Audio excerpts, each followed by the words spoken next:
I'm Montserrat Vasquez Fonseca, and I graduated with a Master's of Architecture. It's a degree I just obtained, and I'm from Mexico, and then I moved to the USA to there ever since. And yeah, I won the Clean Tech Challenge, which was quite exciting. I've been working on that for quite a long time. I made a big model for this next competition. It's like 18 feet by 10 feet. It's huge. It's the largest model I've made. It's in a garage. So that process has been huge. It's been frustrating. It's been good. I've had some challenges and some successes. Material things are things I need to experiment with and work with. I'm not actually like a carpenter myself, if you will say, but I'm going through that process and it's a learning process. So I'm doing quite well. That's awesome, Mons. First, I'm excited to jump into some of the things that you're doing for InventOR, but before I do that, congratulations on Clean Tech. I haven't seen you since the competition ended. I was so excited to hear that you had taken a place in that and moved on to InventOR. How did that feel? Sure, yeah. Before, I was not expecting that. I was not expecting to be a winner actually at all, honestly. It was a huge surprise and a shock. It felt tremendous, really, to have that honor to be moved up in the competition, especially against other universities in the state. That feels exciting for sure. I feel, yeah, ready for it. And it's a cool opportunity for me to put down on my resume and also experience. Nice. So obviously we know how you got into InventOR. That was what happened when you won the Clean Tech Challenge. Can you talk a little bit about the mentorship that you've received along the way? Was there a faculty advisor at PSU that supported you?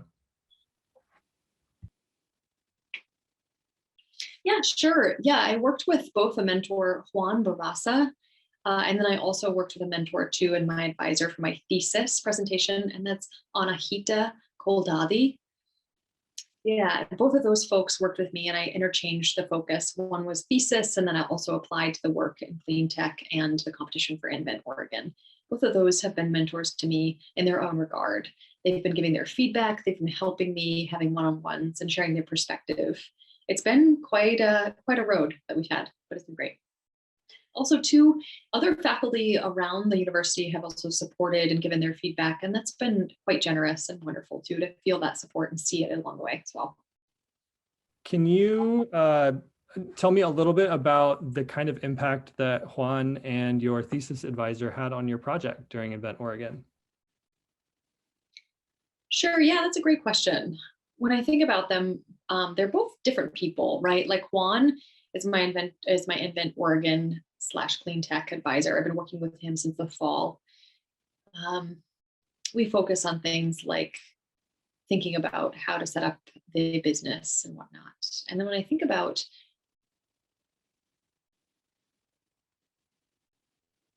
of Anahita as that advising for my thesis, I think about structure, design of the classrooms. I think about suggestions that she made, things like separating the classrooms or having them together, what would be successful structurally. And she really led me through that design process when I was feeling stuck. So she was a huge help and a tremendous help with anything I had questions about. Juan, for me, was more support. Juan provided, for example, things like how to prep for the presentation, how to lead me through that process and prepare well. He did feedback and adjustments to what I should wear and what I should have for slides and all that kind of stuff, sort of the human piece behind it. He helped me really make that an impactful presentation for the audience for clean tech. I'm hoping too for this process that his mentorship will also lead me through this InventOR for this new competition coming up. Yeah. Let's start talking about Living Education Center. Can you tell me, what is Living Education Center? Sure. Yeah, Living Education Center, that's a place for public school students to come. Mostly I'm focusing on BIPOC and low-income students. And there's quite a high percentage in the place that I placed the school. And so I'm thinking those folks would generously benefit from that school. And the design that I made, this is a design of the building involved biomimicry. And that's copying natural elements that inspire the design process. Mine particularly was using the monarch butterfly. The monarch butterfly's pre-butterfly function, which is the caterpillar, using the shape, the body language, and using the building to show that design. Biomimicry is another design I focused on. That's thinking about the health and well-being of who's going to be inside that building. It influences everything from the weather to the design to the space to the natural light. All of those things are included in biomimicry. And when I was thinking about not only the internal design, I'm thinking also about the external design. I'm thinking about farming, how to grow, aquaponics, planting seeds, animal husbandry. Lots of these things are included in my program, which then are in my project as well.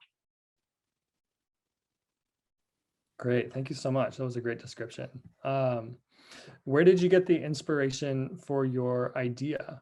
I understand that it's inspired by a caterpillar and perhaps by other design principles, but was there a particular moment where you were inspired to create this kind of building specifically?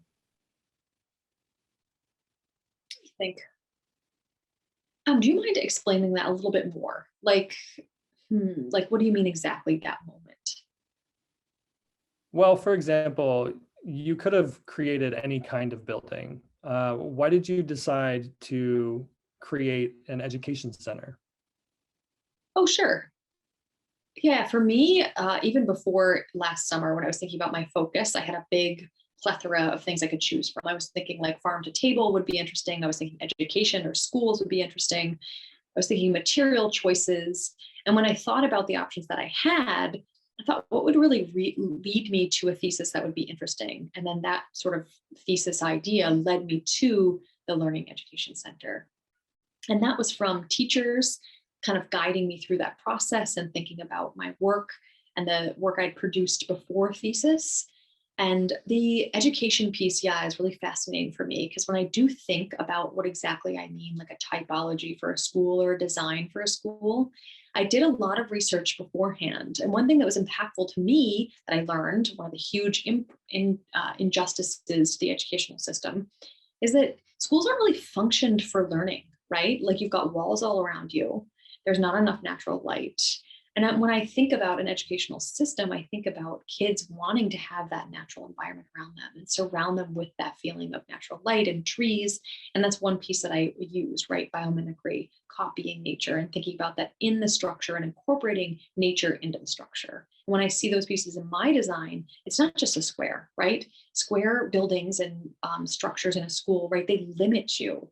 And so when I think about the structure of my school and the design that I chose, it's more rounded. It's got more space. I can see the connection with the natural world. I can see how farming could be incorporated in that space. And I thought that would be a really neat thing to include in my design. I also too think it's very important when you're thinking about children's education.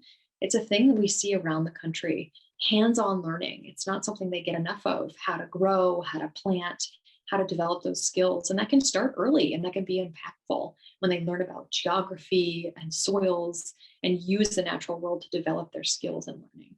And I don't see that. And so I was thinking, if I look out in the world and I think about how you could grow and plant and invest more into our future generations, I thought that could maybe change the world and impact our future. That's great. I love that answer. Thank you. What is the most important thing that you want the InventOR judges to understand about your invention? Yeah, I don't know. I wasn't really prepared for that question, but let me think real quick. Yeah, I guess honestly, really, it's really the investment of what I want to show them, right? It's from my heart. I've involved a lot of research, a lot of building, design, structure, implementation. It's really been this whole process for me to understand it. And I'm hoping that those judges can see all that work and that inspiration and how important that is for the children of our future, and that huge impact that biomimicry could provide. I'm hoping maybe children of the future, right, could have a better experience than me and my generation and generations before me.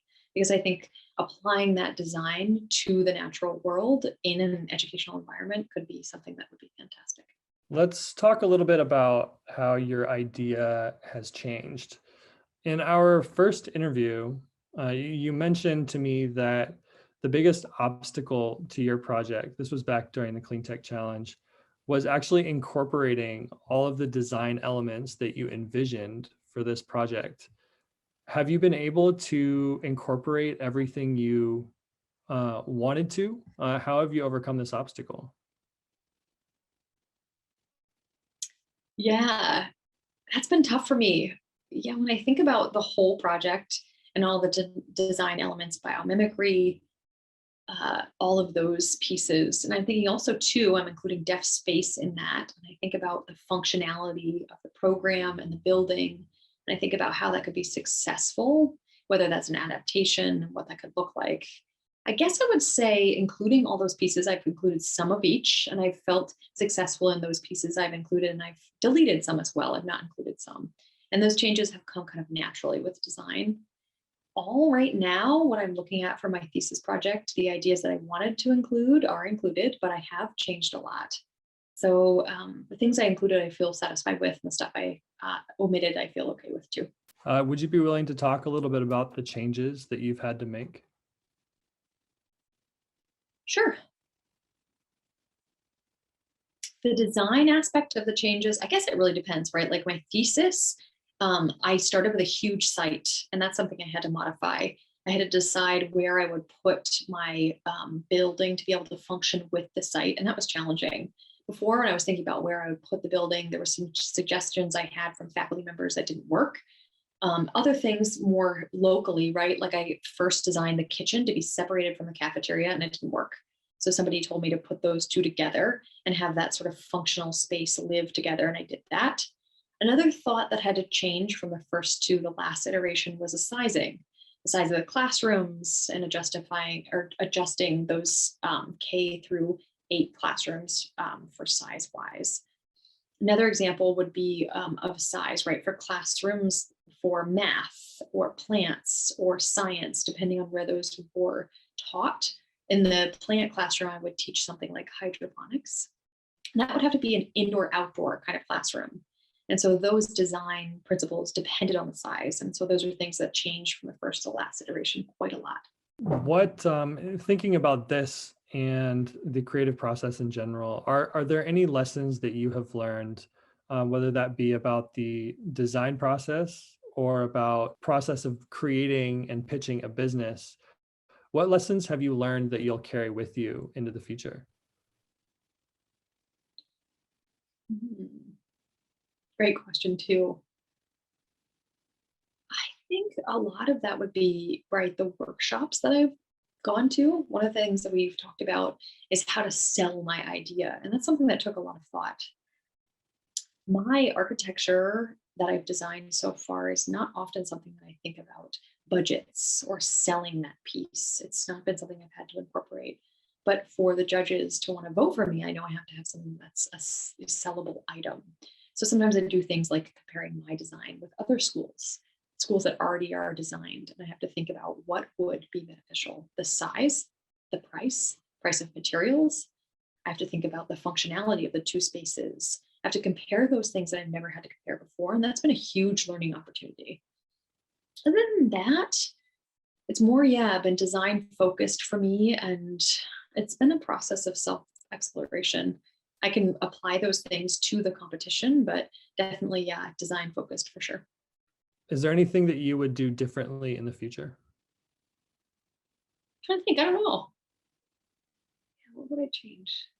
I could go back in time.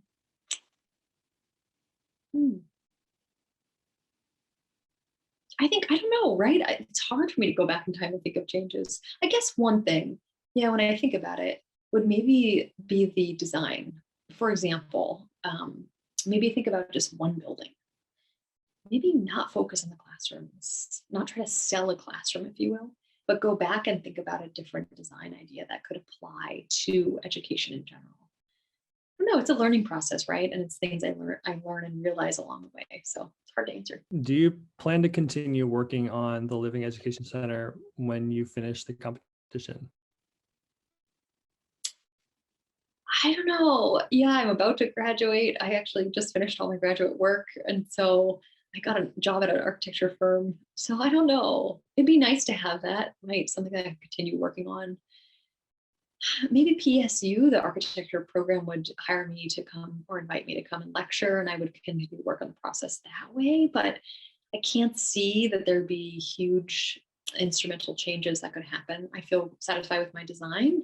Maybe someday, yeah, if I go back, right, like I could fix some of the stuff if I think back.